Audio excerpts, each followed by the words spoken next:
when Detective Milgram called. What did he say? He said that one of my employees stole a wallet from a customer, and the woman was at the precinct filling out a complaint. So I asked what I could do. He said I should hold Trini until he got there, so she couldn't hide any evidence.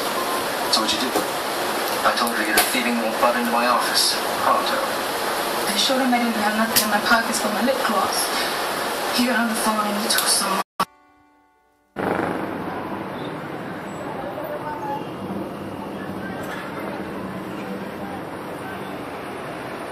Hi.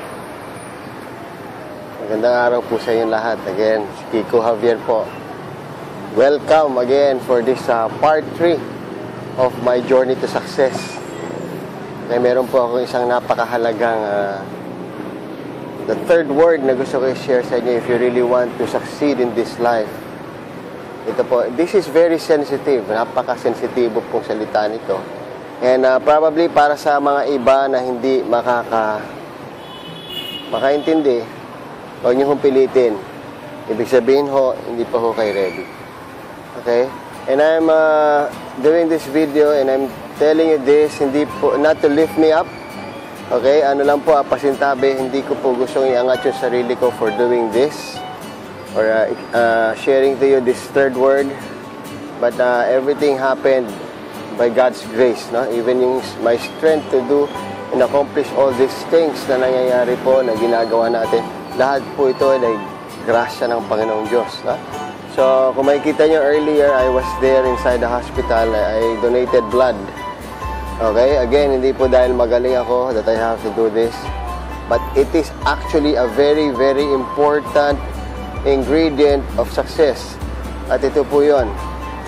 Give.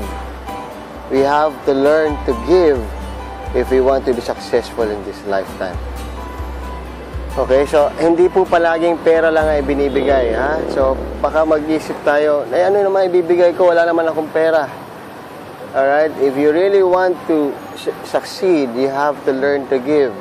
Yung kanina po ginawa ko, I gave something which is a part of my body. I gave away blood. Hindi po pera yon. Lahat po tayo mayroong dugo. Alright? So, kung gusto mo talaga magbigay, kung gusto mo talagang tumulong, we were all provided with everything that we need for us to do this very, very important act, which is the act of giving. Okay? Sabi nga po, if you want to receive, you have to give. Napatunayan ko po yun. Believe me, guys. Kakatapos ng birthday ko, December, nag-40 ako. I was exchanging email with my father. And I was sharing something about giving, ano? I totally forgot, pero na-share ko sa kanya that I was giving. And he congratulated me, sabi niya, congratulations, magiging successful ka na. Sabi ko, bakit?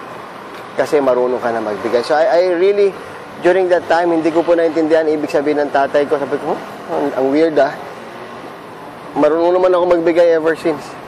Pero hindi pala yun yung giving na sinasabi niya. O yung giving meaning, talagang pagbibigay cheerfully, yung pagbibigay despite na wala ka. Okay, so sa natutunan ko po for the past few months as I journey to this success, kapag wala kang pera, alam mo ba kung gusto mong dumami ang pera mo? You give. Parang, hello, ang weird na, wala nga akong pera, magbibigay ako. Believe me, I have proven it. If you don't have money, kahit kakaunting meron ka, I'm sure imposible yung wala eh. You have it eh. Pero ayaw mong bigay, ayaw mong bitawan. Kasi sabi mo, naka-budget na to for next month, may paggagamitan na to eh. Paano ko to bibigay? Akin to eh. No. If you really want to have plenty at di ka maubusan, whatever na maliit na meron ka, you give it away. Sabihin mo sa akin, I don't have time. Gusto ko yan pero wala akong oras. If you want time, you give your time away. You spend it with other people. You share your time with others. Okay, ngayon ko po napatunayan. If you want something, gawin mo yung kabaliktaran. You have to give it away. You want life, you have to lose it. Okay, sinabi nga po, if you want to live, you have to die. You want to be the first, be the last. If you want to receive, you give. Okay, so yun po yung message ko sa inyo. That's the third powerful word for this journey to success. You have to learn to give. If you want to gain, if you want to receive, you have to give first. How can I give? Wala naman ako. No. You have everything. At hindi lang po palaging pera. There are four treasures. No? There are 4 things that we can give. We can give time. We can give talent. We can give treasure, which is money. And we can give touch, presence, being there. Time, treasure, touch, and of course, if I forgot the 4th one, no? Time, treasure, touch, and